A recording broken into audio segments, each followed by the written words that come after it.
Hoy vamos a leer el Salmo 72 con mi amigo y pastor Willy López, un salmo mesiánico 100%, ¿verdad, Willy? Sí, la verdad que es. Dice, además, son las últimas palabras de David, dice el último versículo, entonces, el rey David, y la verdad es que todo lo que menciona es un salmo mesiánico muy bonito. Yo creo que recordando un poco, ¿no? Porque, como tú decías, vivimos tiempos convulsos, de dificultad. Lo que tenga que ver con Israel está mal visto.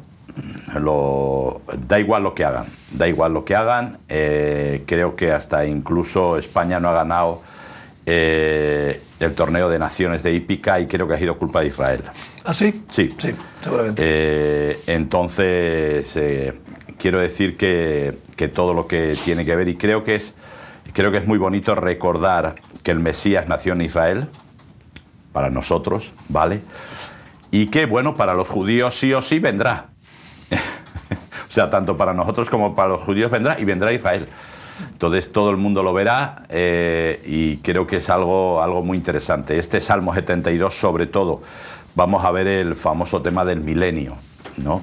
Yo sé que hay mucha gente que es milenialista y otros que son amilenialistas, pero la Biblia, por lo menos lo que yo leo, me enseña que va a haber un periodo de tiempo donde Jesús, el Cristo vencedor, no el Cristo siervo que vino, sino el Cristo vencedor y triunfante, durante un periodo de tiempo vendrá y gobernará la tierra con justicia, y creo que va a ser algo muy interesante. No creo que yo esté aquí para verlo, porque todavía queda un tiempo para eso. Tienen que pasar varias de las fiestas que Dios diseñó para el pueblo de Israel, tienen que pasar antes de que llegue este tiempo, pero es muy interesante saber que al fin va a haber un gobierno justo, y aún así va a haber mucha gente que no le va a gustar. Seguro. El rey David, como has dicho, son sus últimas palabras en este salmo. El rey David es el prototipo del Mesías, prototipo de Cristo. Era rey en Jerusalén. Pudo llegar a conquistar la ciudad, a los jebuseos.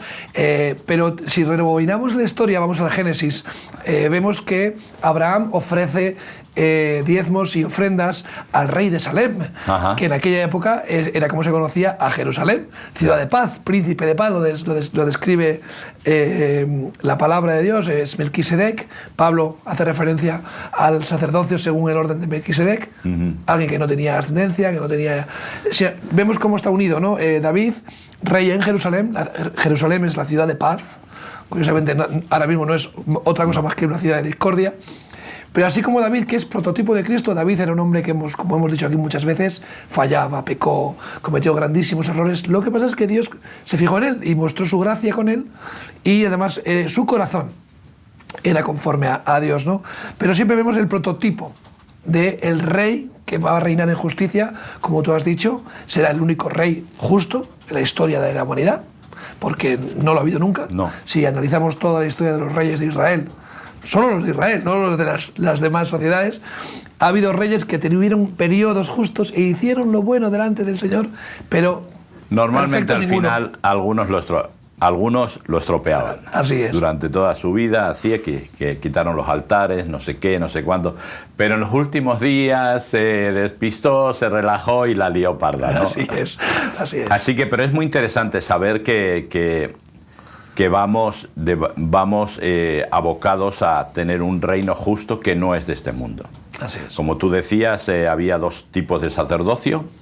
El sacerdocio, los dos los instituyó Dios, pero uno era el sacerdocio de Aarón, que era perpetuo por hombres, es decir, Aarón, sus hijos, etcétera, etcétera, etcétera. Fue el sacerdocio donde lógicamente pues salieron sacerdotes buenos y sacerdotes malos. No tan buenos. No tan buenos, no, malos.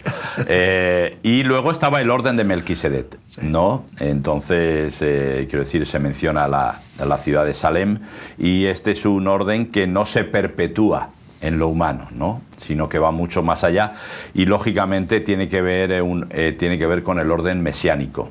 Es decir, Jesús realmente no deja su legado a su familia, a sus hijos, ¿no? Sino lo deja a los discípulos, que son los que continúan la obra, y por otro lado nace de mujer, pero con la obra del Espíritu Santo. Es decir, no hay No hay, así como Dios relata en varias partes del Nuevo Testamento también acerca de poner su semen, de poner su semilla.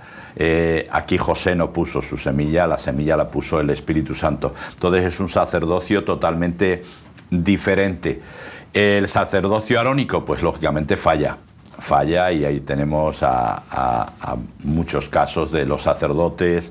El sacerdocio profético también falla, muchos, ¿no? Incluso si llegamos al sacerdocio un poco apostólico del Nuevo Testamento, pues también el pobre Pablo al final viene a decir: oye, me he quedado solo Lucas está conmigo y poco más, ¿no? Es decir, todos los grandes hombres habían ido desapareciendo de la escena, y Pablo no es que estuviera solo, pero seguramente se sentía solo en la continuación de la obra. Aquí vamos a tener un rey que, sobre todo, increíble, se va a preocupar de los pobres y de los menesterosos. Wow, eso es algo increíble. Ahora, los menesterosos no son los vagos, no, ¿vale? O sea, los menesterosos son aquellos que nunca les llega lo suficiente para tener una vida digna, ¿eh? Entonces, porque siempre aquí la palabra menester o ser un menesteroso es aquel como que era pobre, pero pobre porque no tenía más capacidades, pero no es verdad. O sea, ser una persona menesterosa es una persona que tiene capacidades, pero que por más que llega, por más que trabaja, por más que hace cosas, nunca llega a vivir con dignidad, ¿no? Sino que sobrevive. Y de esos pues tenemos 5 millones en España de menesterosos. Así es. Has dicho claramente había dos líneas, la línea del sacerdocio y la línea de la realeza, que venía por la línea de David hasta que se dividieron los reinos y demás. Pero Jesús viene a juntar esas dos líneas, ¿no? Ajá. O sea, vemos que Jesús es rey heredero, porque hasta Herodes tenía miedo de él, porque claro, era heredero biológicamente por parte de madre y políticamente por parte de José. O sea, las dos líneas que llegan hasta Jesús son descendencias del rey David. Pero tenemos a alguien que junta, que es rey y además sumo sacerdote. Pablo lo dice claramente. Luego es Pedro en la Biblia que dice que nosotros somos llamados a ser reyes y sacerdotes. Heredamos somos coherederos con Cristo, claro, y responsables de practicar la autoridad del que es rey y de autoridad y de la representación, ¿no?, de Dios en la tierra, como los que tenemos que llevar la palabra de Dios al pueblo, ¿no? Sí, esa es la idea. Es decir, la idea de un sacerdote es la idea de un hombre que se pone entre Dios y los hombres, ¿no? Simplemente para abrir camino. Lógicamente, el sumo sacerdote es Jesús, ya abrió camino, ya no se necesitan sacerdotes. Lógicamente en Israel siguen pensando en la misma situación, ya que para ellos el Mesías no vino hace 2000 años, entonces siguen pensando en la misma y de hecho siguen trabajando en la instauración del tercer templo con todas las connotaciones, el altar de bronce, el candelabro, todo lo demás, el del incienso, el de los panes de la proposición, todo, siguen trabajando en ese tema. ¿Para qué? Porque tienen claro que cuando se construya el tercer templo el Mesías viene.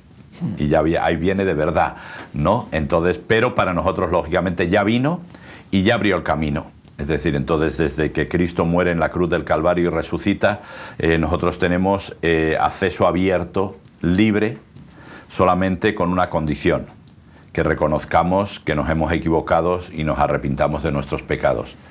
Es realmente, y reconozcamos que Cristo es el Señor.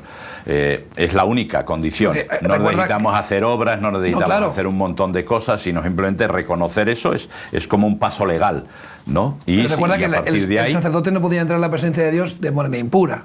Tenía que estar purificado, limpio y cubierto con la sangre del Cordero. O sea, que realmente no es que tengas acceso de cualquier manera a la presencia de Dios. Claro. Que tienes acceso por medio del sacrificio de Jesús en la cruz, ¿no? Que es el que te cubre y el que te da permiso para entrar en la presencia de Dios, ¿no? Claro, tenemos que entender que el sacerdote, lógicamente, el sacerdote entraba al lugar santo sin problemas, lógicamente al atrio también sin problemas, pero al lugar santísimo no. El lugar santísimo era una vez al año, después de una purificación de una semana bastante interesante, con sangre. Es decir, ponerse sangre y ponerse al sol en el desierto no es precisamente el olor más agradable que uno pueda encontrar, pero esa era la purificación, más luego todas las vestiduras, incluida la ropa interior de lino fino, blanco, resplandeciente, pero aún así con todo eso entraba con una cuerda y con campanillas, es decir, mientras las campanillas sonaban aquello todo iba bien. Si las campanillas dejaban de sonar, había que preocuparse. Es decir,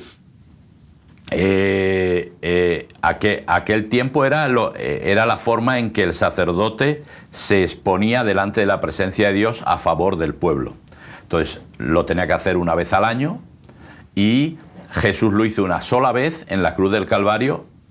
No fue en el lugar santísimo, fue expuesto a la vista de todo el mundo, humillado y realmente vituperado, insultado, de todo, ¿no? Pero lo hizo público.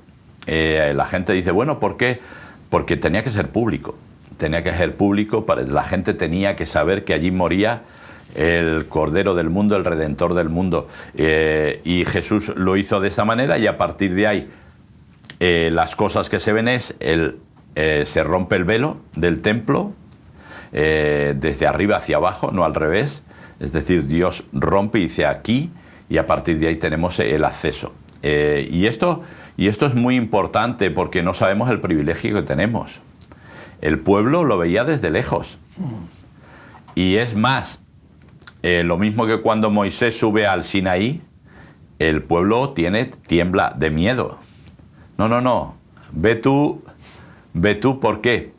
¿Por qué? Porque conocemos nuestra condición y sabemos que podemos caer, vamos, como chinches. Así que al final era el sacerdote el que exponía y lo tenía que hacer de forma repetida. Jesús nos da eso, por lo tanto, ese Mesías se merece ser el rey que describe el Salmo 72 y habla de que los reyes se van a inclinar a él, de que va a recibir presentes, de que va a recibir regalos, un montón. Habla del rey de Saba, de Seba y de otro montón, ¿verdad? Pero lo que más me impresiona es que con todo eso, porque hoy en día las autoridades, los reyes, los gobernantes, con quien quieren llevarse bien es con los de su misma casta, o sea, de su mismo nivel. No se preocupe, excepto en elecciones, que sí nos prometen de todo, ¿verdad? Luego ya después de las elecciones, si las ganan, olvídate que ya lo que prometieron se ha ido, no se ha ido por el desagüe. Pero Jesús se va a reunir, se va a preocupar de los pobres y de los menesterosos, es decir, de la gente que lo está pasando mal, de la gente que realmente está necesitada, ¿no? Y hoy en día hablamos de mucho, ¿verdad? Hoy leía un meme que salía Carlos Marx y Jesús hablando, ¿verdad? Y Carlos Marx le decía, tú fuiste el primer comunista. Y Jesús le decía, sí, pero yo multipliqué los panes, no los pobres. Y todos los gobiernos que tenemos, sean del signo que sean, lo que fabrican principalmente son pobres. Diferencia social, no estoy haciendo un alegato político aquí, pero es la realidad. Da igual Estados Unidos, donde es el país del capitalismo por excelencia, lo que hay pobres, y hay ricos. Rusia, que se supone que es el paradigma del comunismo, tiene oligarcas ricos y mucha gente pobre. Corea del Norte. Da igual, sí, donde mires. Donde mires, ese es el problema. Al fin y al cabo, nadie se preocupa de los pobres, ¿no? Sí, solamente en el momento en que uno puede sacar partido de ellos, ¿no? Uno puede Hombre, si votan, son interesantes, por ejemplo, durante 15 días. Eso es. Después ya, no. Curiosamente, aquí lo que tú has dicho describe un rey, algo. No está hablando de Salomón, no está hablando de los reyes que vienen después de él, no está hablando de la herencia que él deja, un gobierno, deja el templo preparadito para que su hijo lo construya porque no lo pudo construir, pero yo estoy convencido de que el templo era un diseño y estaba preparado por David, con todos los materiales, o sea que Salomón solo tuvo que rematar la faena, ¿no? Pero David no está hablando de eso, realmente está hablando, tiene una visión claramente trascendental y tiene una visión profética, ¿no? Que Dios le muestra a David para que vea su línea, ¿no? Igual que Estoy convencido que en personas como Abraham, como Moisés, como grandes, bueno, Elías, vieron claramente el futuro, ¿no? Y vieron a Jesús proyectando en el tiempo, ¿no? Y David tuvo una vista más allá de lo que todavía no ha llegado, porque el Mesías que vino no está tan descrito aquí. No. El Mesías que vino, Jesús, es el Mesías sufriente. Podemos leer Isaías 53, claramente cómo representa a Jesús el siervo, el Cordero de Dios, como dijo Juan el Bautista. Pero aquí está hablando de los reyes. Todos los reyes se postrarán delante de él, todas las naciones le servirán, porque él librará al menesteroso de que clamare y al afligido que no tuviere quien le socorra. Tendrá misericordia del pobre y del menesteroso y salvará la vida de los pobres. Fíjate tú. Pero mucho más allá, no está hablando de un político, no está hablando de un líder, porque viene diciendo, de engaño y de violencia redimirá sus almas. ¿Quién puede redimir las almas? Un hombre no. No. Un hombre no puede redimir el alma. Dice que la sangre de ellos será preciosa ante sus ojos. Aquí hemos hablado muchas veces, ¿no? Que el derramamiento de sangre inocente es uno de los pecados. Lo que más odia a Dios es el derramamiento de sangre inocente. Esa es la realidad. Y es curioso porque para los que nos escuchan, ¿no? Eso, redimir quiere decir volver a comprar. Es decir, eso era algo que se hacía principalmente en las guerras entre cristianos y musulmanes, en los siglos principalmente 13, 14, las famosas cruzadas.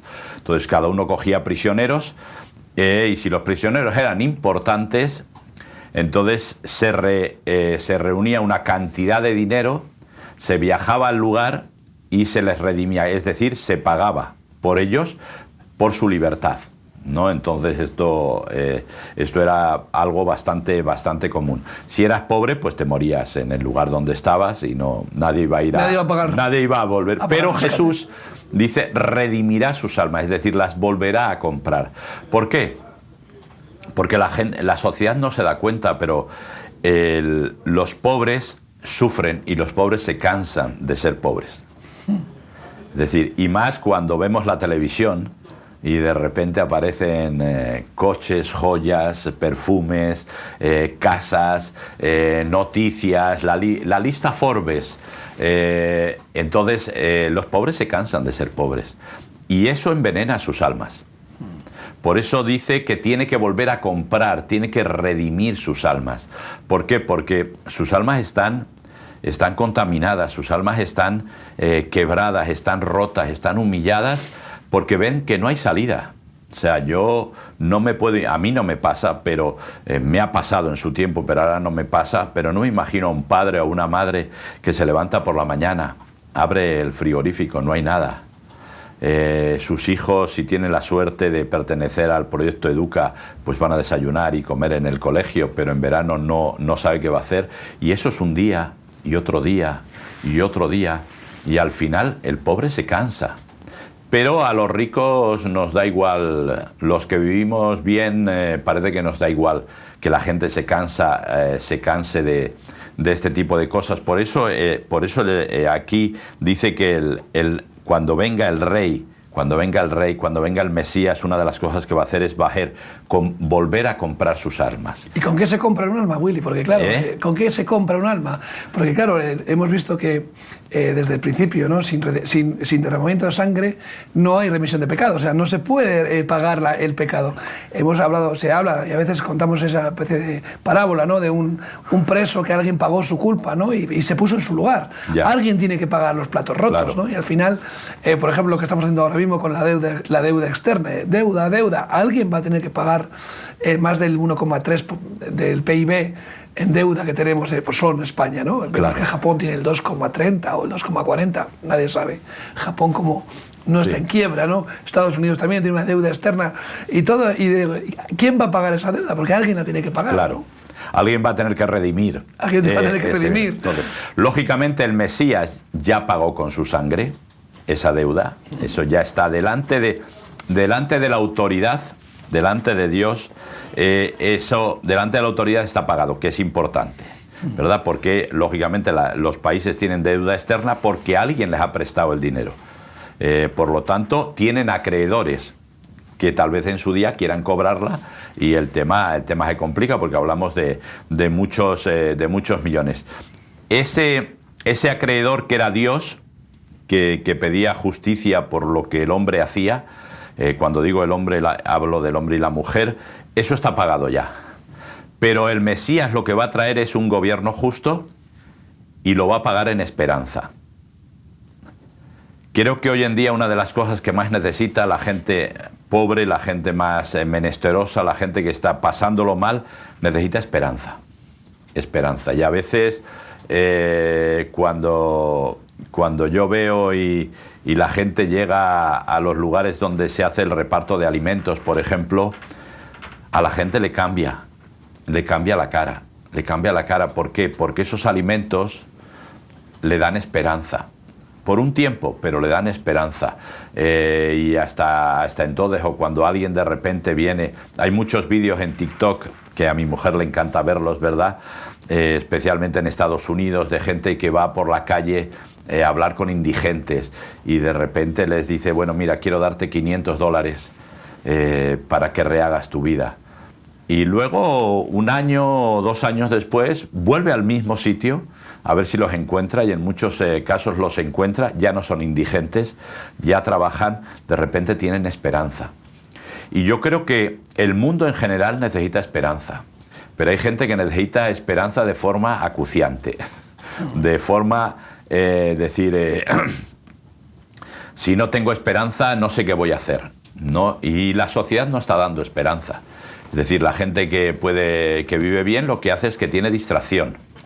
Y la gente que tiene dinero pues se distrae, se evade de sus problemas, se evade de sus dificultades, pero el pobre o el menesteroso no tiene esa opción, porque no tiene dinero. Y hoy me van a colgar, pues parece que estoy haciendo alegatos a esto, pero hoy en día yo le digo a la gente, la buena alimentación es para los ricos. Los pobres, y en este caso sí me incluyo, no tenemos esa opción. Cuando dicen Alpro, no sé qué, leche con calcio, leche con omega, no podemos comprar esa leche porque no nos llega el dinero a fin de mes. Tenemos que comprar marca blanca, lo más barato que haya.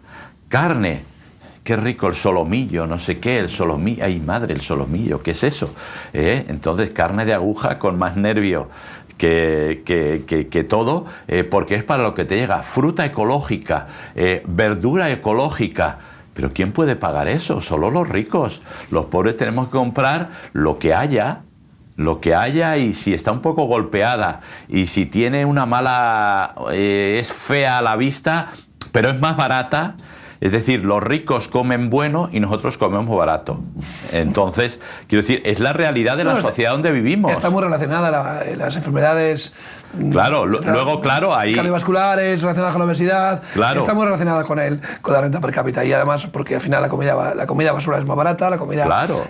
Con más... Pero no te queda más remedio. Ultra mega procesados, que está demostrándose que está muy relacionada ese tipo de alimentación con las enfermedades cardiovasculares, con muchas consecuencias que hay, ¿no? Dice que sigue diciendo, ¿no?, que será echado un puñado de grano en la tierra, en las cumbres de los montes, y dice que su fruto hará ruido como el Líbano y los de la ciudad florecerán como la hierba de la tierra. Esa metáfora es preciosa.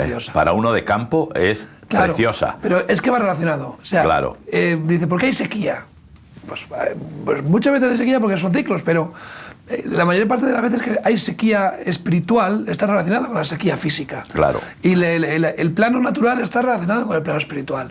Y la prosperidad quizás muchas veces está relacionada también con la mentalidad y con la vida que llevamos, ¿no? Dice, oye, ¿por qué no prospera este pueblo? ¿Por qué yo no estoy diciendo que los países pobres sean culpables, pero sí es verdad que en nuestra vida cosechamos lo que sembramos muchas veces, ¿no? Y tanto en lo espiritual como en lo natural, ¿no? Y si tú tienes políticas, como tú estás diciendo aquí, políticas injustas, abusivas, si tú estás siendo un corrupto moral, no te extrañe que la corrupción moral pase luego al plano físico y natural, porque la gente no va a querer esforzarse, porque no va a haber esperanza, porque dice, ¿para qué me esfuerzo si no hay fruto? Y es un círculo vicioso, ¿no? Sí, no, mira, ahora nos estamos quejando del tema de la inmigración. Lo estamos pagando los países del sur, Los del norte no quieren saber absolutamente nada, y menos porque está triunfando la extrema derecha, y lógicamente el tema de la migración es un tema muy delicado en ese tema, pero los del sur, pero yo digo, no nos evitaríamos. Inmigración siempre ha habido y siempre la habrá, la hubo en España en su tiempo, simplemente que hay. Pero si los recursos de los países los invirtiéramos en el propio país, con un gobierno justo, y estamos hablando de gobiernos justos, que es el que va a traer el Mesías, tendríamos mucha menos inmigración.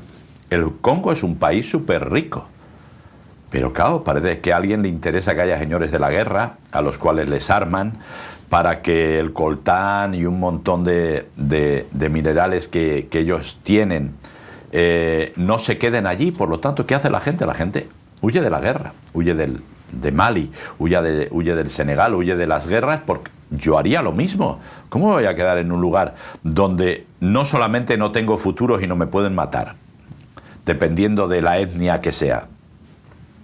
Entonces es muy interesante, pero nos pasa, ¿qué va a pasar cuando venga el gobierno justo del Mesías? Yo que soy de campo, si a alguien se le ocurre tirar grano en un monte, es para darle 2 collejas. O sea, nunca se echa grano en el monte, porque lo que va a ocurrir es que se va a morir, simplemente, se va a morir, va a desaparecer, porque todo está lleno de piedra, está lleno de árboles, la tierra es mala, la tierra no está trabajada, no está lista para ser sembrada. El grano se echa en la tierra fértil, normalmente en los valles. Entonces, quiero decir, pero dice que aún con el Mesías echando un grano va a dar fruto.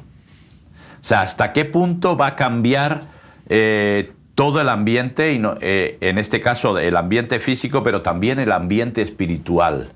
Ahora mismo están viviendo en una parte de la Amazonia una sequía como nunca. Y se extrañan, pero si habéis esquilmado los árboles a lo bestia, si os habéis comido 1/3 de la Amazonia o más, entonces lógicamente no llueve lo mismo.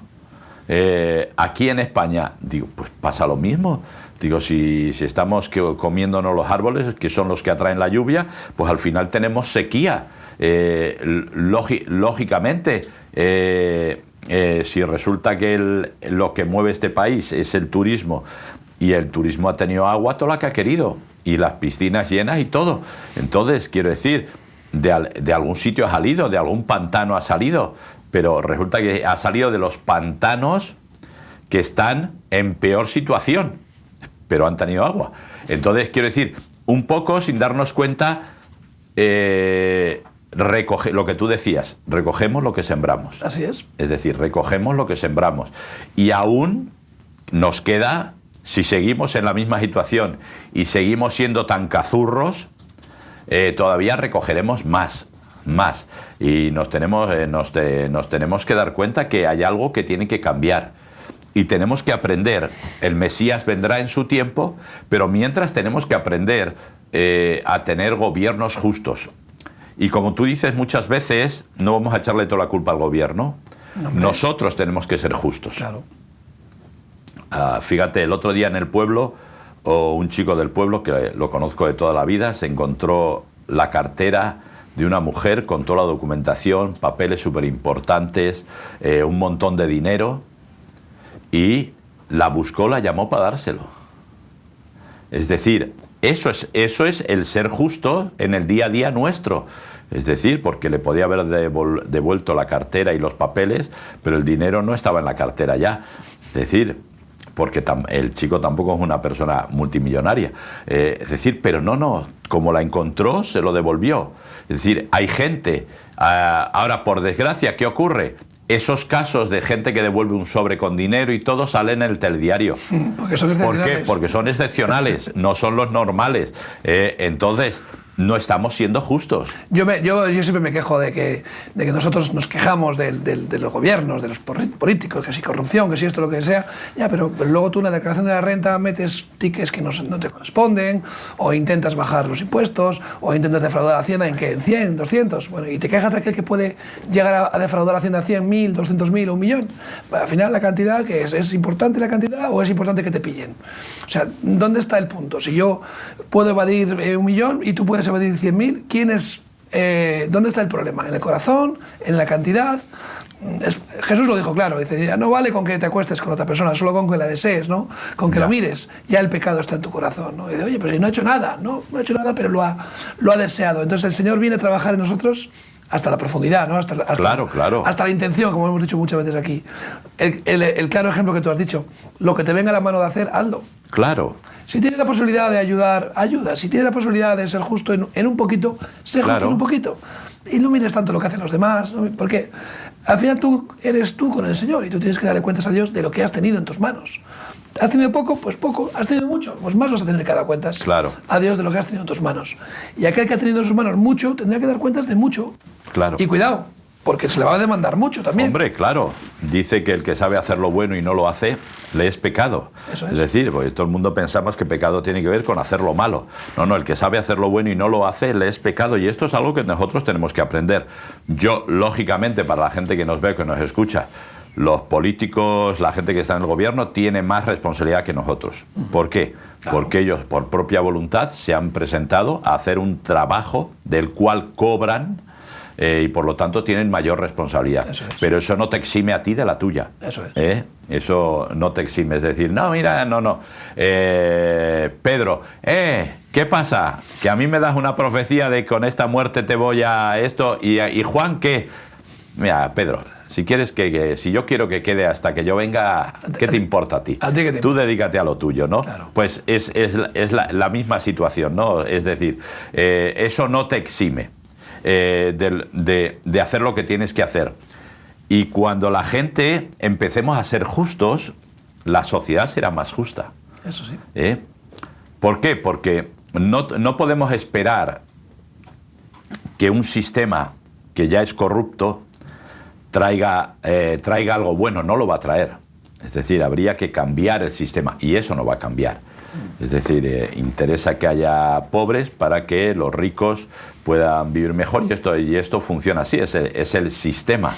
Y da igual que sea Rusia, que sea Estados Unidos, todo se mueve en beneficios.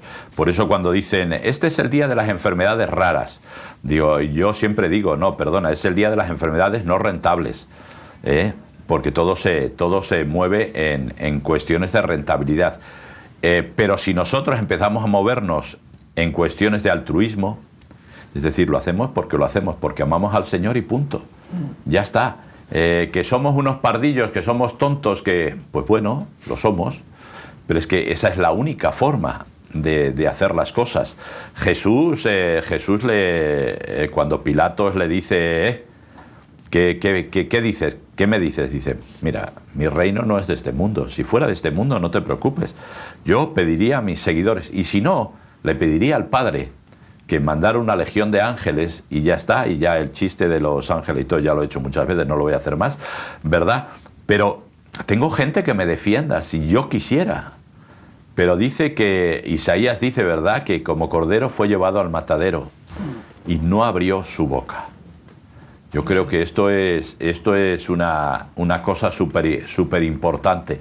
Ayer sacaban unas imágenes de un futbolista del Barcelona, Puyol, un tipo que tú lo veías y dices, este tipo tiene un peligro, pero luego era un tipo que odiaba la violencia, siempre estaba por paz, siempre estaba por concordia, siempre separando, siempre alucinante, ¿no? Y claro, tú el aspecto de él decías, madre mía, con ese pelo y con todo, tiene que tener un... Pues no, todo lo contrario. Gente así traía paz al fútbol y ahora vemos cómo el fútbol, pues precisamente paz, no es lo que hay, ¿no? No es lo que hay. Entonces es importante que gente como esa trajera paz a un deporte mayoritario, porque eso nos ayuda y eso es lo que va a traer el Mesías. Es decir, paz. Y va a traer fruto donde sea imposible que lo pudiera ver de forma natural. Ahí lo va a traer. Va a redimir las almas de los pobres, de los menesterosos. Y dice, y va a ser llamado bienaventurado. Qué bueno. Bienaventurado, que puede sonar a buena aventura, pero tiene más una connotación de el bendecido, ¿no? El que es bendecido por Dios, del que se va a hablar bien, del que se va a dar buenas, el que va a dar buena palabra, ¿no? Claramente. no va a haber un fruto donde no había, no va a haber si no hay un cambio de corazón, ¿verdad? O sea, ¿qué es lo que se produce cuando uno tiene un encuentro personal con Dios, ¿no? Esa circuncisión que habla la palabra, ¿no? No es algo que físico, biológico, como tenían o tienen que hacer según el pacto de Abraham, pero el Señor dice, no, es que te olvidas de la circuncisión física, eso solamente representa lo más importante, que es una circuncisión de corazón, un cambio de mentalidad, un cambio de corazón. Significa eso, que ya no producimos malos frutos, sino que producimos buenos frutos, ¿no? Y la palabra está llena, ¿no? de los buenos frutos que tienen que producir los hijos de Dios. Tenemos que ser lo que somos. Claro. No hay más. ¿Cómo lo haces? No, es que tú eres así, es que hay un cambio de corazón. Y si no das fruto, es que no eres un buen árbol. No has sido injertado en el Claro. buen árbol, no has sido cambiado. Tienes que ser desarraigado del mundo para ser arraigado en el jardín del Edén para dar buen fruto, ¿no? Claro, tenemos la palabra de Dios nos enseña que somos nuevas criaturas. Las cosas viejas pasaron. ¿Qué es ser nueva criatura? Pues moverte en Gálatas capítulo 5 en el fruto del Espíritu. Amor, paz, bondad, benignidad. ¿Y qué son las cosas viejas que supuestamente pasaron? Pues Gálatas 5, pero al principio. ¿Verdad? Es pleitos, contiendas, disensiones, mentiras, avaricias. Los creyentes tenemos la opción de movernos en un mundo o en otro. Ahora, si realmente tú has nacido de nuevo, entonces tú tienes para ti lo que hay diseñado, lo que hay preparado es ser nueva criatura. Y nueva criatura es moverte en ese mundo espiritual del fruto del Espíritu. Si tú quieres, pues un día aceptaste a Cristo como Señor y Salvador, pero nunca serás nueva criatura. ¿Por qué? Porque te sigues moviendo en las cosas viejas. Claro. Y mientras te mueves en las cosas viejas, pues no hay nada que hacer. ¿Qué es lo que va a hacer el Mesías cuando venga a reinar? Esto es lo que quiere hacer, que la gente se dé cuenta que no puede vivir en las cosas viejas, que tiene que vivir en las cosas nuevas para ser nueva criatura, ¿no? Y cuando esto ocurra, la gente va a empezar a cambiar. Lógicamente, no va a ser una nueva religión. No, de repente ahí está el sumo sacerdote, el rey triunfante. No. Es un cambio de corazón. Sí. Aún así, mucha gente no va a querer cambiar. Y va a rebelarse contra el Rey de Reyes, a pesar de ser justo, de tener un gobierno ecuánime, la gente va, o sea, siempre. ¿Por qué? Porque Dios siempre nos va a dar la oportunidad de elegir, siempre. Ahí lo puso bien claro en el huerto del Edén, el árbol de la vida, el árbol de la ciencia del bien y del mal. Si el hombre no tuviera derecho a elegir, no sería una criatura de Dios, porque Dios siempre está eligiendo hacer esto, hacer lo otro, a favor nuestro, siempre que puede, pero siempre está eligiendo. Aquí la gente va a poder elegir, pero no va a venir ningún otro rey mejor que Jesús. No va a haber, en vez de decir, la gente simplemente va a decir, mira, yo no quiero esto, yo no quiero lo bueno, quiero seguir con lo malo, ¿no? Entonces, bueno, pues adelante. Pero Jesús va a venir para darte la oportunidad de que seas nueva criatura y de que escojas. Entonces, cuando hay un cambio de corazón, hay un cambio de vida.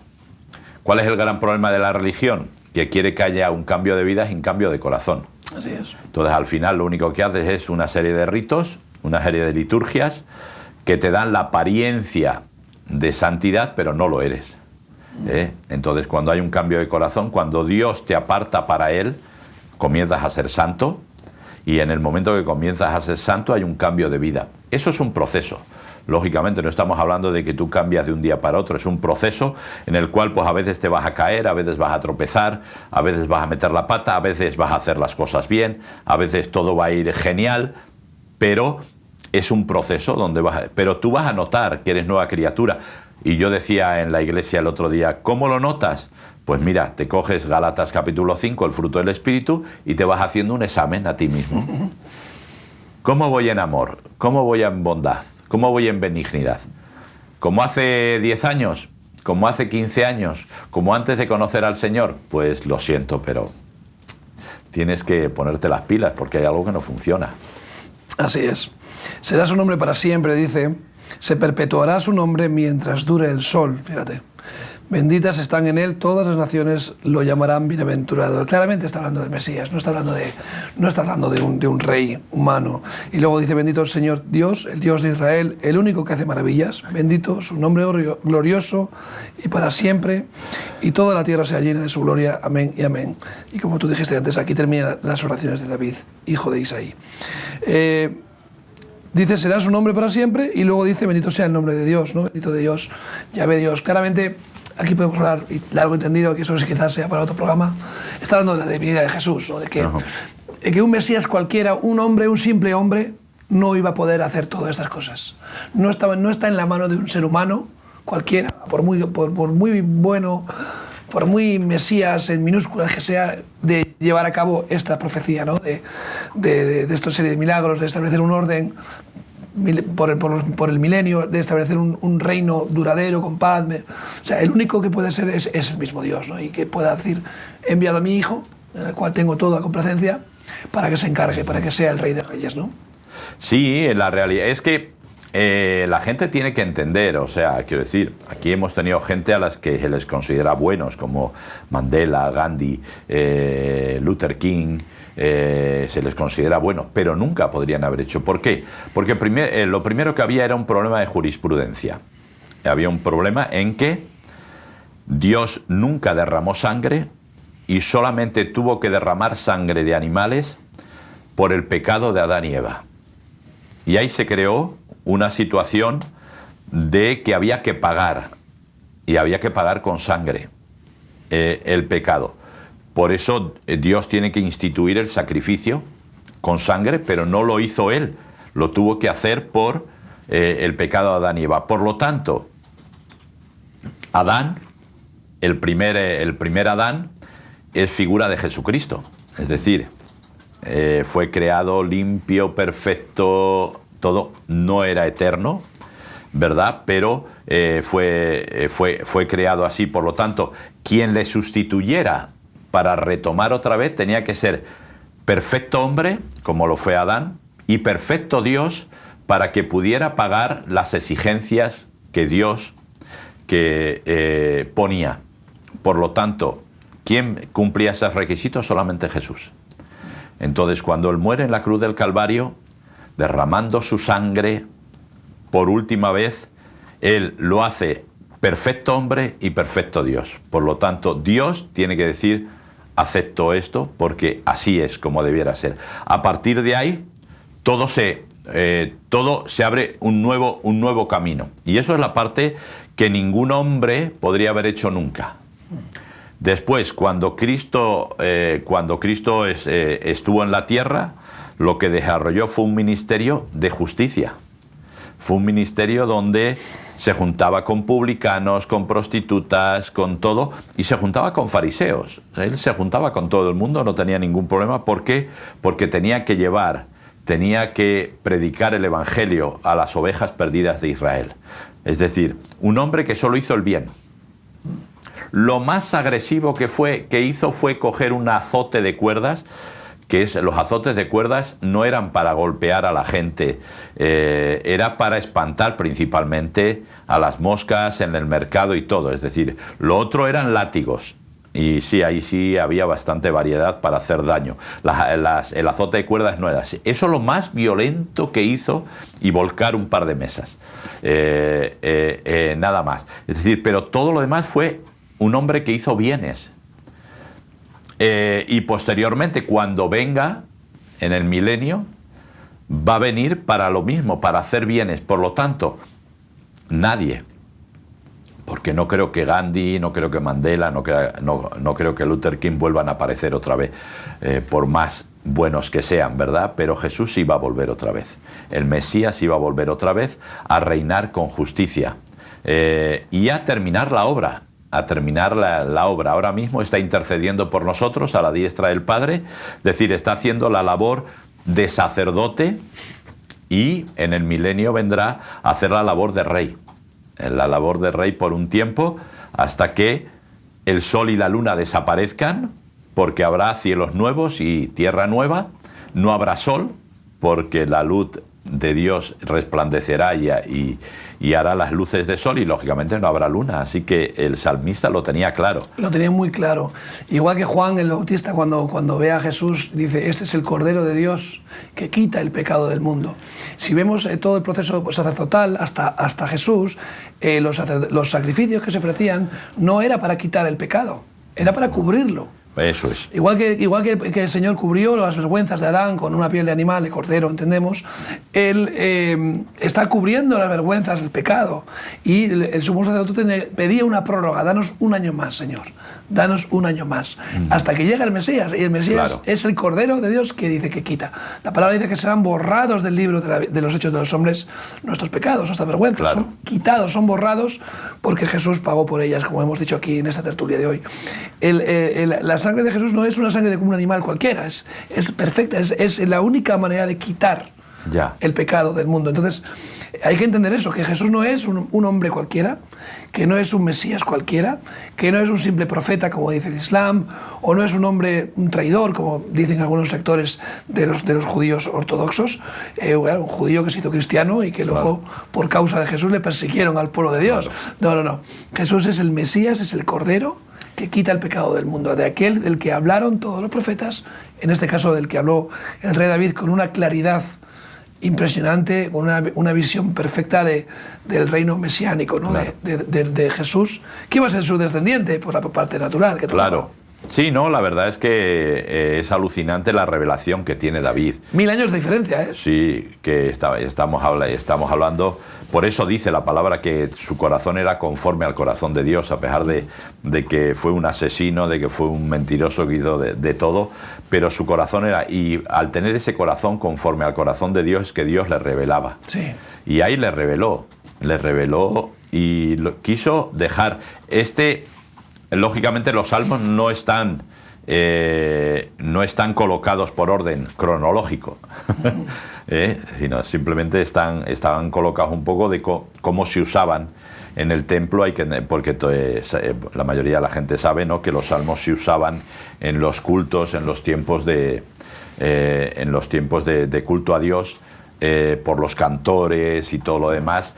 Entonces no son cronológicos. Por lo tanto, cuando dice estas son las últimas palabras de David, no quiere decir que sea el último salmo. Vamos a ver más adelante otros salmos de David, pero aquí lo que está diciendo es: con esto concluyo.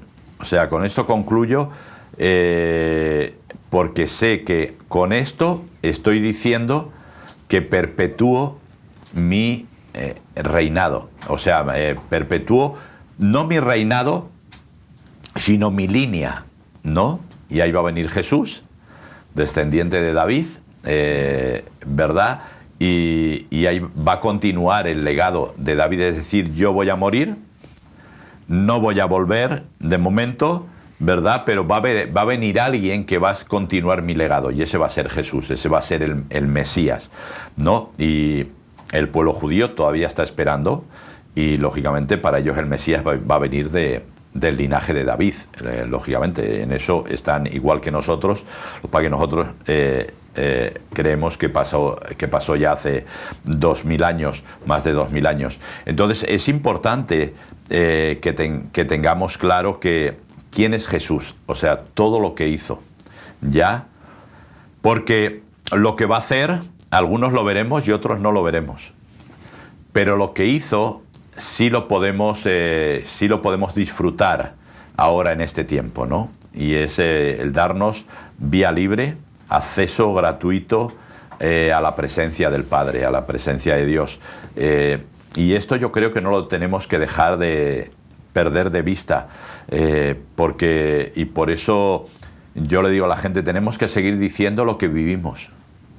Creo que hace unos programas hablábamos de proclamar, de volver a decirle a la gente las cosas porque nos hemos metido en la iglesia, nos da miedo decir las cosas en la calle, qué van a decir de nosotros, qué van a pensar, las autoridades tal vez van a tacharnos de sectas, lo que sea, pero tenemos que seguir proclamando y diciendo y anunciándole a la gente que hay vida eterna y que tú en esta vida te la juegas.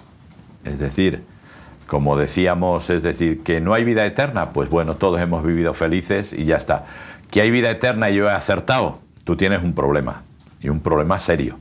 Entonces no tenemos que dejarlo. Esto es un poco lo que David hace, es decir, no puedo dejar de decir que el Mesías volverá triunfante, es decir, para gobernar con justicia, como rey, y esto va a ocurrir. Y hasta aquí, con esto concluyo, estas son mis últimas palabras. Así es. ¿Quieres que te gobierne un juez justo o quieres estar gobernado por un juez injusto? Jesús se ofrece como un rey, como un sumo sacerdote que te da acceso a la presencia de Dios, que además te da paz, príncipe de paz, como hemos leído aquí, y rey de justicia. Por lo tanto, si quieres tener una vida de paz, de esperanza, como hemos visto aquí, deja que Jesús gobierne tu vida. Deja que Él te ayude, deja que Él te dirija sobre todo para que te vaya bien, porque Él quiere lo mejor para ti. Willy, muchas gracias. Nada. Hasta otro programa. Hasta otro.